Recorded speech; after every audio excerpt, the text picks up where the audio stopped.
Book of Wisdom. Perception into the right hemisphere of the brain, and ye shall find unified consciousness.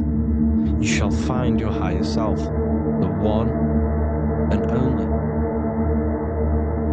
If then you have been raised with Christ, seek the things that are above, where Christ is seated at the right hand of God. Wow. Powerful. What does this mean? Seek the things that are above, where the Christ is seated at the right hand of God. God is your consciousness, your invisible intelligence between the two hemispheres. The right hand of God is the right hemisphere. Seek the things that are above the heart. Love, intuition, expression, and wisdom. Seek the things that are above the heart, the higher self, the higher part of the body. Because when you seek the things of love, expression, intuition, and wisdom, you create a strong aura. You attract the same frequency, and this frequency is heaven, God. This is the Sumerian artwork showing the Lamb.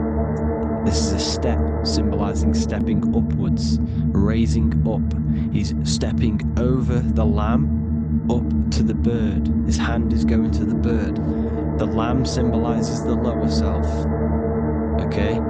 The bird with the wings is in the sky. It represents the higher self. This is why angels always have wings, because it represents the higher self in the sky. The lamb is a ground animal, symbolizing the lower self. He's stepping over the lamb to the bird, his higher self, his invisible intelligence. Horus and Set, Jesus and Satan. Look, Horus has an evil brother, Set, just like Jesus and Satan. Horus is a bird, higher self. Set is a ground animal, lower self, which is the devil and the angel on your shoulder. You see? The right and the left hemisphere, the two wings. So the devil and angels always speaking to you.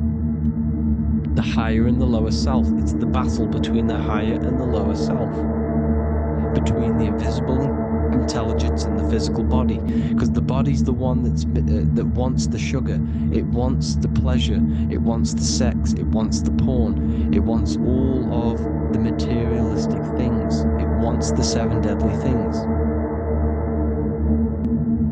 Okay? It wants this. There's a battle between the higher and the lower self, your intelligence and the body. This is why you need to become balanced, so that there's a deep connection between the body and the invisible intelligence, the I am.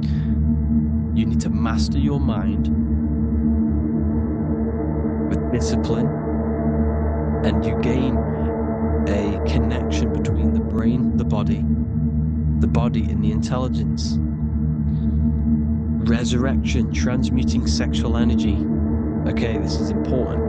Res is Resh, which is Hebrew. The early Hebrew Resh symbol is the head. This is the head. Resh, erection. Erection is a sexual stimulation. Resurrection is rise erection. You got to raise your sexual energy up the base from the spine to the head. This is the Christ, the Christos. There's a psychophysical germ, a psychophysical oil produced in the brain every month. Go and watch my other video on raising the chrism. Okay? And every month there's this fluid produced in the brain, which takes 2 trips, because one's produced by the pituitary, one's produced by the pineal, magnetic female, magnetic and electric charge. And it takes 2 trips down the spine to the solar plexus, the bread of life in the Bible, or Bethlehem in the Bible, because the River Jordan's your spine. It goes down to Bethlehem. It gets born in Bethlehem, just like Jesus. Because when this oil travels to the solar plexus, it creates the seed, the seed of life, and it feeds the body. all the central nervous system, all the cells. It regulates the blood, does all sorts of good things for the body, this oil. Now, when you save your sexual energy and you raise your resurrection, you awake the Christ, you raise it from the solar plexus or the sacrum bone up to the brain, you activate 100% of the brain, and this is the true resurrection of Christ. Instead of wasting the energy and giving away your sexual fluids, because behind the fluids is the energy. So when you release that fluid, the energy is out there. You've released the energy.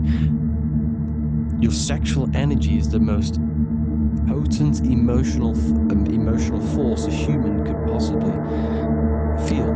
Same with any animal or anything. The sexual urge, the sexual emotion is the most powerful, potent emotion that you can feel. It takes over the whole body. When you feel sexually aroused, it takes over everything because it's so potent.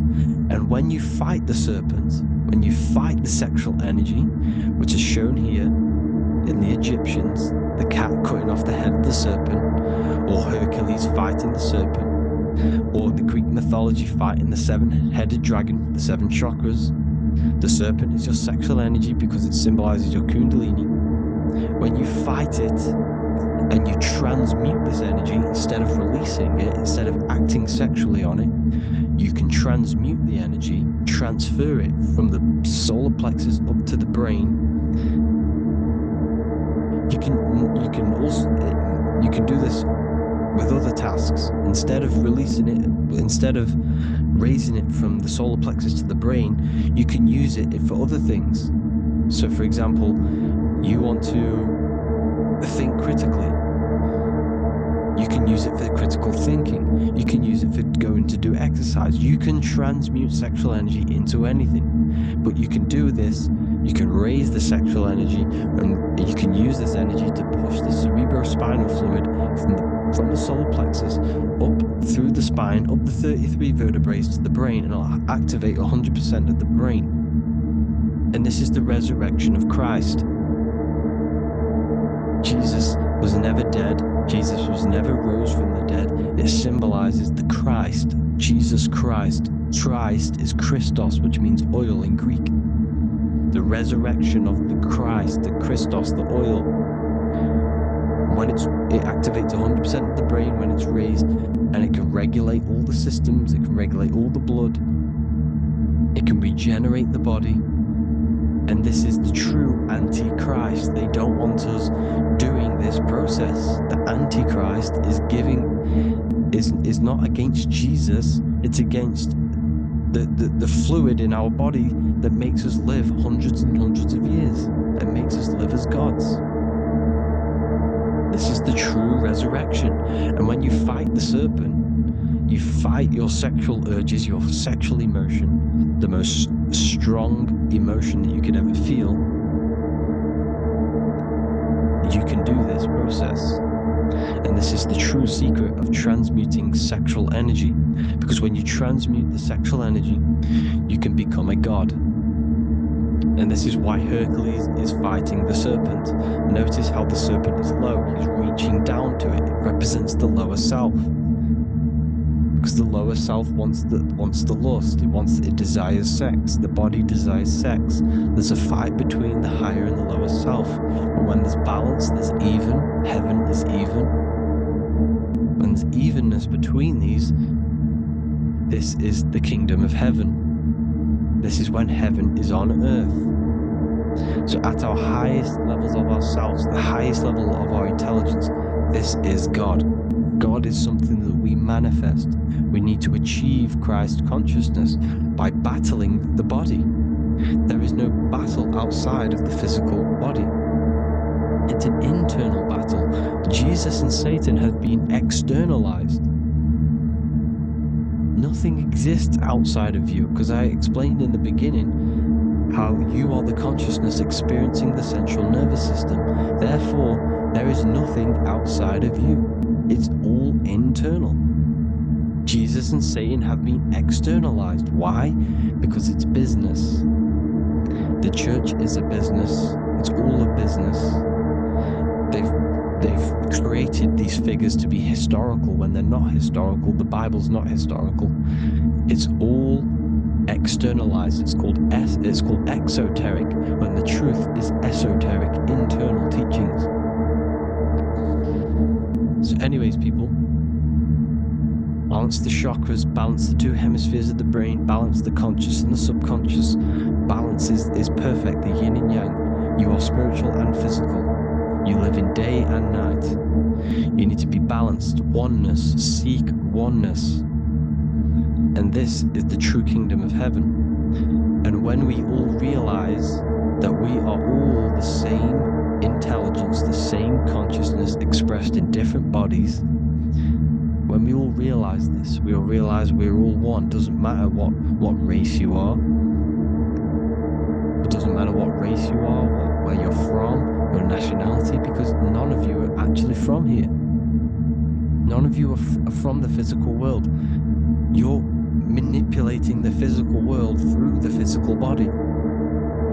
You are the I am. We all have a soul. Every single one of you has a soul. We all have souls. The reason why they say some people don't have souls is because they're trying to suppress your mind. They don't want you to know that you have a mind. That sounds crazy, I know.